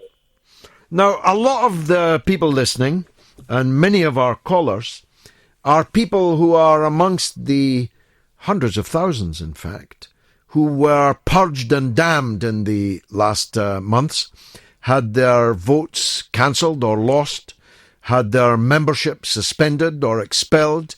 What's going to happen now? Is the NEC going to give justice to these people, or are they all left hanging on a nail? Well, we have a new National Executive Committee. You'll have seen that the 6 representatives of Labour Party members from across the UK were all supporters of Jeremy Corbyn's leadership, so there's been a big change there. And I do think that there were people who had their vote taken away, people who had their vote suspended who shouldn't have the vote taken away and shouldn't have their membership suspended. Long-term Labour members found guilty, I'm afraid, of language less offensive on Twitter than that used by some Labour MPs. So I'm glad when Jeremy said in his acceptance speech Labour Party conference that when it comes to Labour MPs, the slate is wiped clean. But I also think that many Labour members who are accused of far less offensive language than that used by some Labour MPs who got overexcited on Twitter during the attempted coup. We should look at some of these people again and make sure that they don't think that there's one rule for MPs and another higher hurdle for Labour Party members. Well, some people were excluded for retweeting political views expressed by rival parties. But as I discussed here last week, and I had the figures in front of me, a Liberal Democrat peer donated thousands of pounds to Owen Smith's election campaign. How can that be right, that you can take thousands off rival parties, but you can't retweet, say, the Green Party? Well, that's right. And the other thing as well is that if we want to change people's minds, if we want to persuade people who didn't vote Labour at the last general election or the election before to come and support Labour and campaign for a Labour victory, then there are even going to be people, not who just retweeted rival parties previously, but who actually supported rival parties previously. Politics is about an exchange of opinions and debate. And in the past, as you know better than I, there have even been Conservative MPs who were close to Margaret Thatcher who actually crossed the floor and became Labour MPs in the 1990s. I watched them with my own eyes, and they didn't just cross the floor, they walked straight into the Labour government. That's right. So if there are young people out there, people of any age, who previously supported different progressive political parties, then we should welcome it if they now believe correctly that Labour is the best option for progressive Britain and the best option to get rid of this Conservative government and pursue the politics of socialism. Fantastic. Thank you very much indeed, Richard Bergen. Crystal clear on that as well as on other things. I'm grateful to you for joining us. That's Richard Bergen, the Shadow Justice Secretary and Labour MP for Leeds East. And a very up-and-coming fellow, I must say. I've seen him a lot on TV and heard him on radio, and I think he's one for the future. Peter Cook says no country can be independent unless it has its own currency. See Greece for evidence. Stephen James says everything's up for negotiation. There's too much cross-border stuff. We could accept both currency in the UK. Well, try convincing the British people to take part in the euro. Basharnator says perhaps we can replace Trident with the dangerous dogs. And return of the something, I can't actually see it for the avatar. By the time the SNP take their cut, there wouldn't be much left, whatever the currency. Alison sends an email. George, why are you vehemently anti-Trump when he said this week during the presidential debate that he wanted to be friends with Russia? Well, frankly, Alison, I don't believe it. I believe that Trump is capable of anything at all. But even if he did want to be friends of Russia, I'm afraid he's stark raving mad. And someone who's stark raving mad cannot be left in control of 7,000 or 8,000 thermonuclear missiles. Now, that doesn't mean that I think Hillary Clinton is any better. I don't think she's stark raving mad, but in a sense, it's worse than that. She's a cold, calculating killer. A cold, calculating, conspiring killer. That's why I could not support either her or Trump for the presidency. That's why I support Dr. Jill Stein of the American Green Party. Let's hear from Andrew in the north of Ireland, Helens Bay. Go ahead, Andrew. How are you, George? I'm good, thanks. Go ahead, sir. Yes, I'd like to speak on Indie Ref too. Oh, yes. It doesn't matter what the outcome is for Scotland if they had an independence vote. If they vote yes, like they didn't, if they had it done in 2014, Scotland would leave the EU, because as the EU made it quite clear at the time, Barroso made it quite clear, a new state would have to reapply for membership. Oh yes, definitely. I don't think they're any longer pretending about that. If Scotland becomes an independent country, it will have to apply to join the European Union. So even if successful, there would be a period when Scotland was out of Britain and not in the European Union. But B, if it was to join the European Union and was to be accepted, it would have to accept the euro as its currency. Well, there's also another as well, because there's political fears across Europe, particularly in Spain, because Mariano Rajoy said in 2014 that he would oppose Scottish membership of the EU in fear of that it might spark independence movements in Catalonia and the Basque region. Exactly so. The same dangers of refusal exist now as they existed in 2014. That there are countries, Spain is the most obvious one, but there are others where separatist movements want to break the country up, and those governments have a veto on whether Scotland is admitted into the European Union or not. And those governments don't want to set a precedent where you can break up a country, leave a country, and walk immediately into the European Union. That's obvious. Yeah, because all the independence movements would be loving it if that was the case. Another question I would love to ask is, to Nicola Sturgeon in particular, is if you're wanting a fair society, then why are some immigrants and students given preferential treatment over others? If you're a student from Croatia, you're entitled to study in Scotland for free, but if you're in neighbouring Bosnia, who are not in the EU, you must pay for tuition, or even people from the north of Ireland like myself, England and Wales are discriminated as well. It's disgraceful, in my opinion. Well, I agree with that. And of course, all of these things are going to be up for grabs, because a lot of the things that the SNP has, quote unquote, given, like free tuition fees, like free prescriptions, are funded by the redistributive system of the Barnett formula, which would no longer exist. There would be no government, there would be no money from Britain. On the contrary, Scotland would then have to start paying its share of the national debt, paying it in euros or groats, exactly, or Icelandic shillings. Mm-hmm. Well, sure. At the time, they couldn't have had it timed it better 2 years ago, whenever the oil price was at record high. So it was, they couldn't have timed it any better. Well, the oil is a wasting asset of unstable price, which is at recent historic lows, is very unlikely to rise markedly above them. And the MSP that was on earlier made the point that Scotland's oil revenues are down 96% on the high. And the 2014 white paper on independence was predicated upon an oil price of $117 per barrel. It's now less than 50. And I haven't looked today, but earlier this week, it was falling. Yeah, it's ridiculous. Also another thing, we think very positively of us, New Zealand and Canada, yet they control their borders. But whenever we do it, it is seen as racist and xenophobic. If Tony Benn or Bob Crow, some of the biggest legends of the left, who were in favour of leaving the EU, if they the mainstream media wouldn't have had a chance to picture leavers as racist and xenophobic if they were able to campaign on the issue. Absolutely right. Thanks very much, Andrew.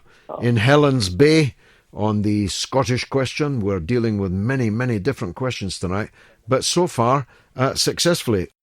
It's Christopher, who wants to talk about US politics and is particularly welcome. Christopher, go ahead, sir. Hi, George. Huge fan. Thank you. Where in California are you? San Diego. San Diego's one of my favourite places in all the world. Go ahead, Christopher. I can hear the ocean, waves coming in. Go ahead. I hope you'll bear with me. I'm a little nervous, but of course. Now I just wanted your opinion on a couple points I'd like to make. Now, one of your first callers asked how it was possible that 300 some odd million people chose these candidates. 320 million, and you end up with a choice between Godzilla 1 and Godzilla 2. Yeah, that's being generous. Yes. Now, they weren't chosen up properly, at least. There was a concerted effort by the media, the DNC, the RNC, and the SEC to force these candidates down our throats. And this is the same thing that happened with your NEC and Owen Smith. We saw the RNC doing this 2 years ago with Ron Paul, Prince Rebus at the RNC. They tried to marginalize Ron Paul, and this year the DNC did it with Bernie Sanders. So they try to marginalize any candidates that offer any kind of real, palpable change. Yeah, that's, of course, true, Christopher, but why did people fall for it? I mean, if you are political enough to register as a supporter of a political party and thus able to vote in primaries, why are you not political enough to realise what's going on? Myself, or you're talking about the people? The people, yeah. Well, to be honest with you, I really don't know. I get frustrated all the time. I watch TV, and I don't know if people aren't watching alternative media sources or they just buy this propaganda label styled as sophistry and pretend that it's journalism and buy that it's journalism. I don't know. I mean, we've got a situation where unarguably any other Republican nominee, anyone, would win against Hillary Clinton, and any other Democrat other than Hillary Clinton would beat Donald Trump. And yet we've got the two of them, and that appears to be it. Yeah, unfortunately, I agree with you on Jill Stein. I think she's far and away one of the best candidates. But there's one issue I struggle with her, and that's abortion. I often hear you question how it is that we could, bomb Iraqis for oil or invade countries for our political interests. When we find ourselves, and we've indoctrinated generation upon generation that life is no longer sacred, children should be most protected, most safest in their mother's embrace, and we tear them apart with ISIS-style infanticide, then of course, what are a few Iraqis in the way of our oil? Why would we stop there? If somebody's an inconvenience to us, let's get rid of them. Well, you don't have to persuade me about abortion. If you knew anything about me, you would know that I'm against abortion. But you're not going to make a decision about whether or not Trump or Clinton is the president on that basis, because frankly, either of them, both of them, would kill anybody.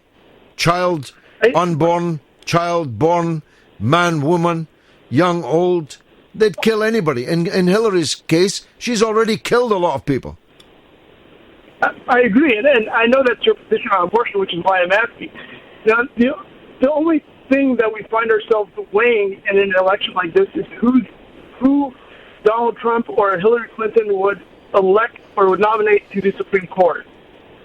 Now, the Supreme Court, there's going to be probably 4 nominations during the next term election. And if Hillary Clinton gets elected, that could change the fabric of the court for almost another generation.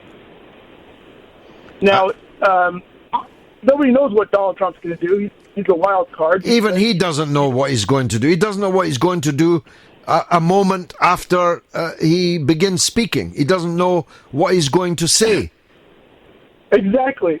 But Jill Stein has said she would elect activist choices. I don't know if she's being, intellectually dishonest, or she really believes that privacy, which is what the right that the Supreme Court deemed was more important than human life. I don't know if like I said, she's being intellectually dishonest when she advocates for support for abortion. So that's what I struggle with. I don't know. Okay, Christopher, in a word, because I'm running out of time, who are you going to vote for?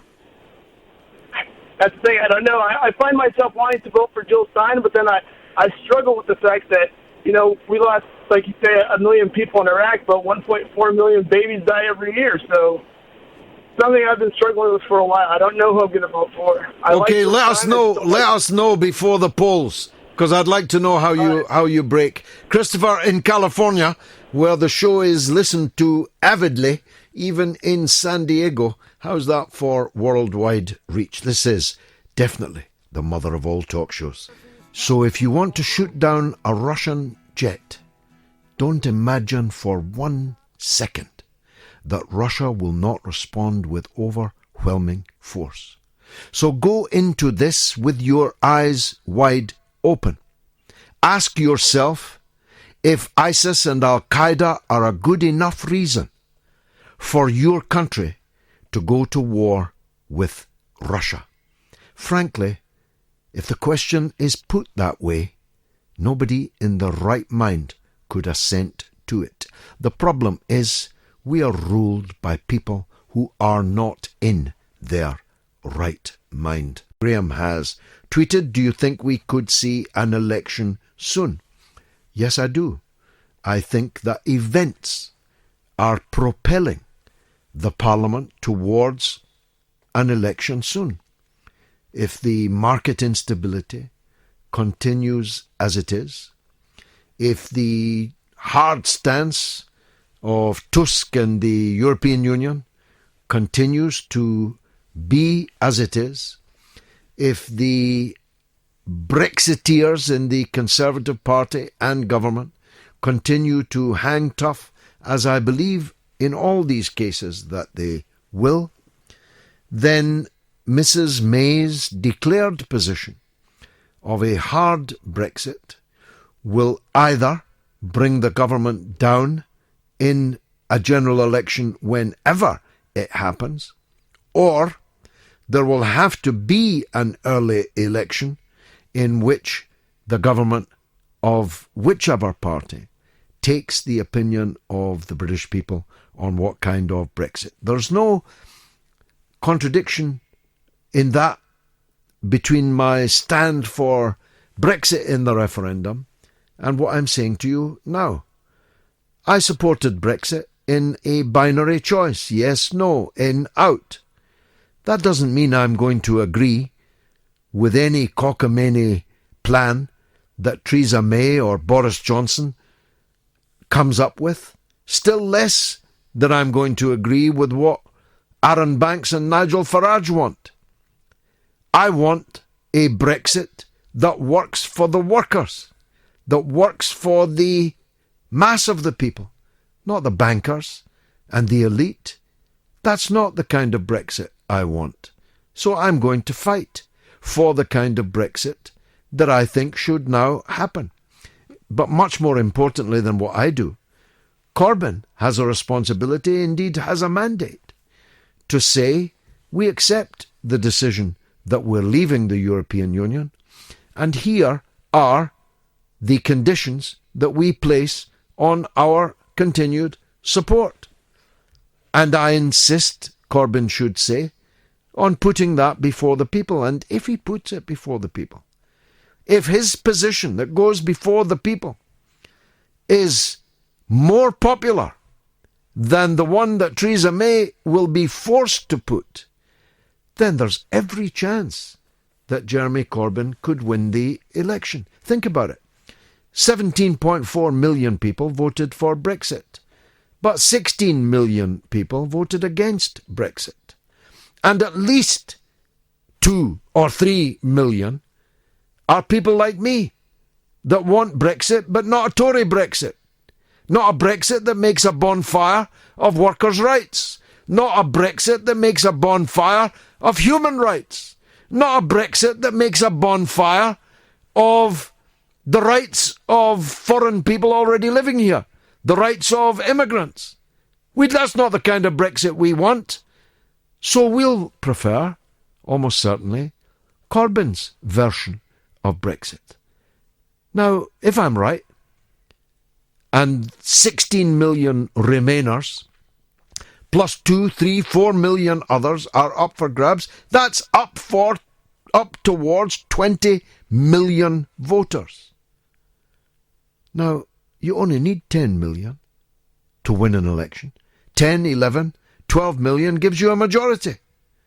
Corbyn has every right to expect his members to unite behind him in that quest. So I believe that the man they said was a drudge, was a dunce, who didn't understand politics, has actually manoeuvred the Conservative government right into the corner that he wants them in. So, Graham, I do believe we could see an election soon. But whenever it comes, I believe that Labour can win it. Peter Grant says anything but the euro. Independence means having your own sovereign parliament and currency, in my opinion. Agnes sends an email. If Scotland break away from the UK, will the EU pay for their free tuition fees for the young, free care for the elderly, and free prescriptions? Agnes, I can hear a band playing. John says, George, what's your considered view on the next king of Thailand? John, I have no view, either considered or otherwise. I don't believe in kings. We know you prefer cats, George, but you're totally wrong on dogs. You can't eliminate all risk from life. Actually, I don't prefer cats. I like neither cats nor dogs. But I'm saying to you, CC, it's about time you trod a bit more carefully and less hilariously on this subject, because there's a mother tonight bleeding, still bleeding, from her frantic fight to save her 2 small children from being savaged to death. This is not a laughing matter. William sends an email. When the Russians will be remembering the events and heroic sacrifices of the Red Army at the Red October tractor works in Stalingrad, this pompous, puffed-up peon Boris is stomping his foot. It is most sad. Well, I agree with that, William. If it were not for the Russians, I'd be making this broadcast in German, although, of course, I'd almost certainly be dead or in a concentration camp. It's about time that people gave the Russians a bit more respect. If not for them, who, as Winston Churchill said, tore the guts out of the Wehrmacht, Hitler would have won the war. And Hitler's son, or his descendants, either biological or ideological, would rule still all of Europe. Fascism would reign. Now, the Russians lost 27 million people in the Second World War. Just calculate that. 27 million Russians gave their life's blood in the Second World War. When we were refusing to launch a second front, the Russians were bleeding at the gates of Moscow, Leningrad, Stalingrad, and elsewhere. And the war turned at Stalingrad, followed by the greatest tank battle of all time at Kursk. It's about time people respected Russia more.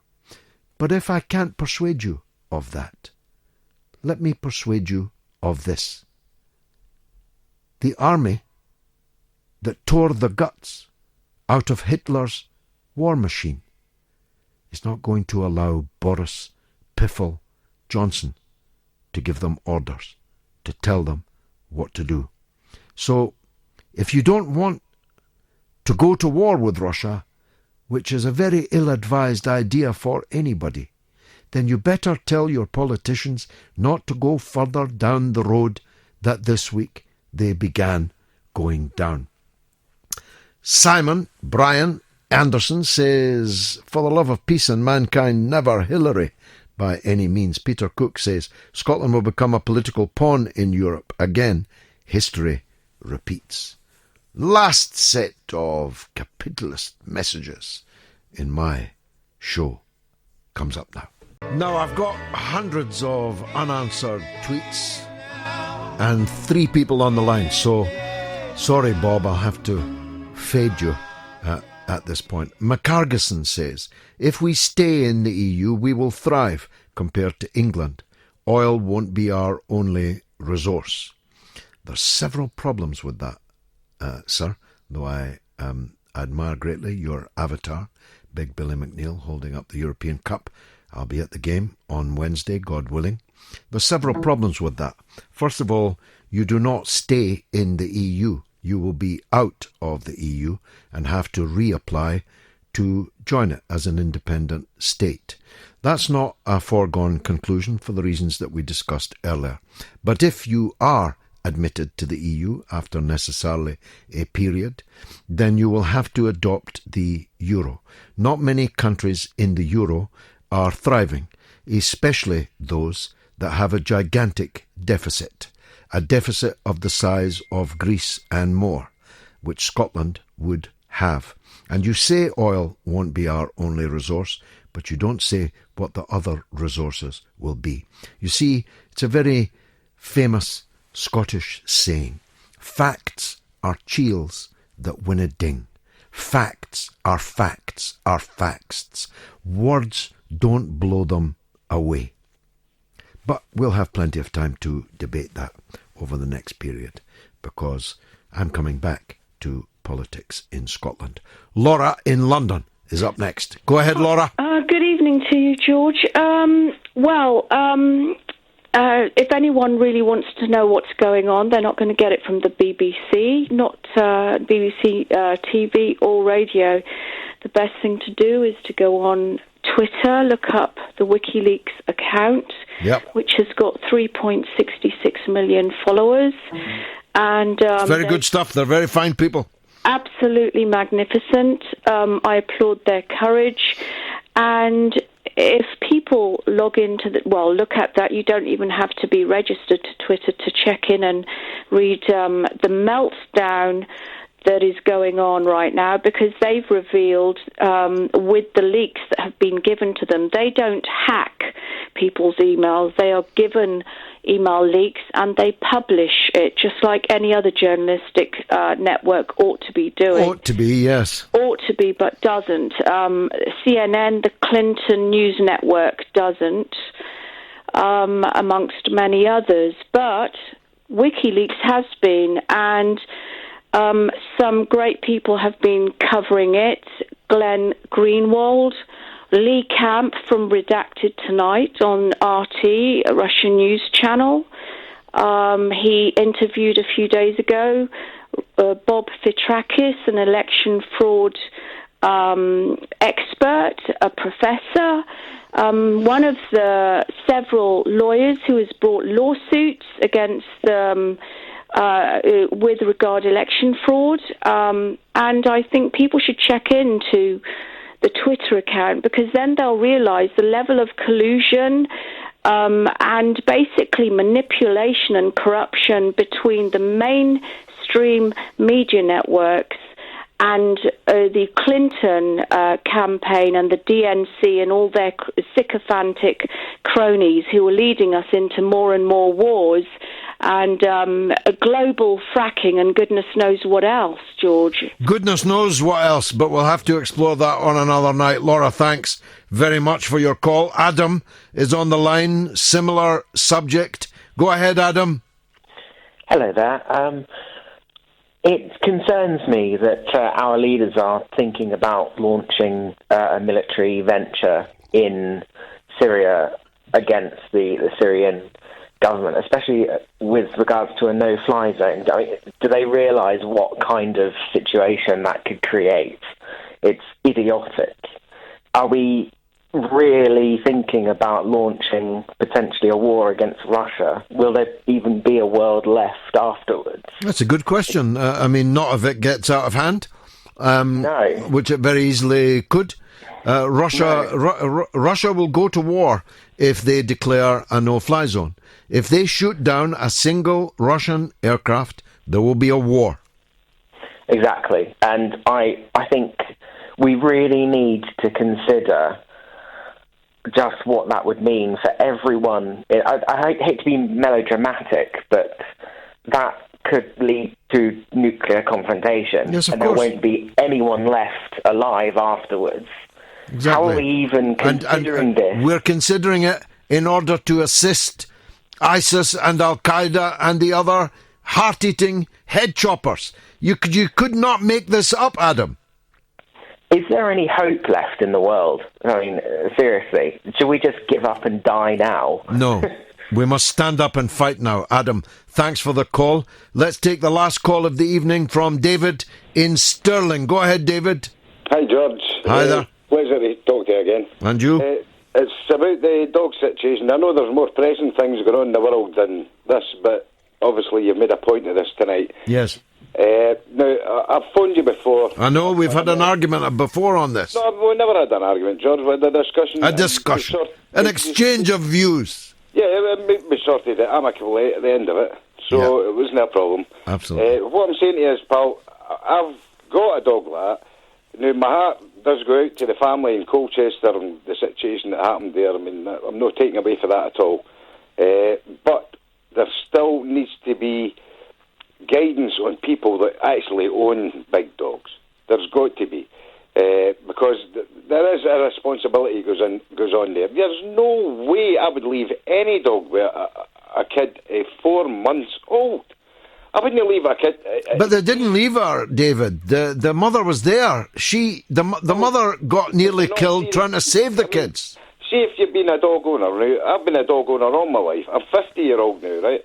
And I know dogs' traits because it's border collies I've always had. And they're the smartest dogs alive. Very smart, and they're not going to kill you either. Well, listen, I've got a son now, he's 13-year-old, but when he was 3-year-old, I had to watch him, right, the border collies like a hawk with him.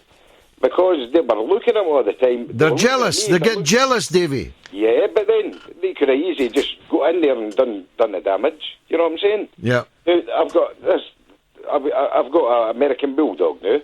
It was a rescue. That's what we argued about. That's what we argued about.